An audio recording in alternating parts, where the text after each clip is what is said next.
Creation by God or macroevolution by random mutation? How do we know that God exists? We take the evidence and we reason from effect back to cause. But isn't it interesting that the evolutionists assume the effect is greater than the cause? They say with human life, we have all this complexity and that arose from something very simple. And somehow it brought us to this greater effect than the cause had itself to begin with. That would seem a violation of cause and effect, because the cause can't give what it doesn't have. So the effect shouldn't have something the cause doesn't have. But they're saying the effect is greater than the cause that caused it. So in believing this, they are violating what is one of the most principal elements of the laws of causality, that the effect can't be greater than the cause. That's just science. But let's just say macroevolution is magic, and that somehow random mutations made everything. But the problem with random mutations, mutation selection does not explain irreducibly complex molecular machines. Random mutations do not explain how we get coding in DNA. Random mutations, after all, degrade information. They don't generate it. For instance, if you had a section of functioning software that performs a program for you on your laptop, and you allow a series of random mutations to the zeros and ones in that software code, ask yourself, are you going to get a new functioning program or operating system, or is it going to degrade the one that you already have? It's obvious. Computer programmers will tell you it will destroy the program.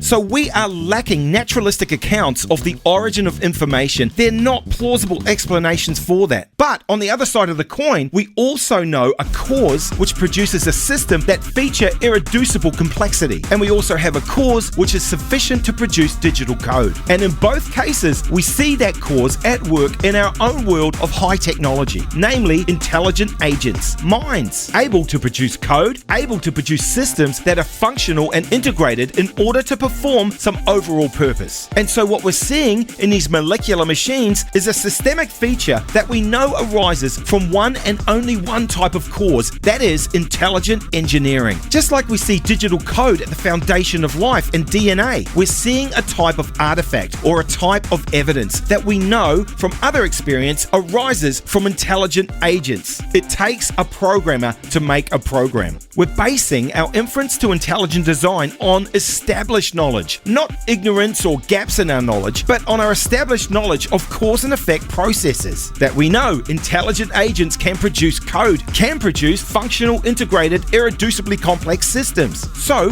that when we see them in the foundation of life, it's a reasonable inference. In fact, it's an inference to the best explanation that a mind played a similar role at the origin of all these systems. Not just a mind, but a great mind. The mind of God.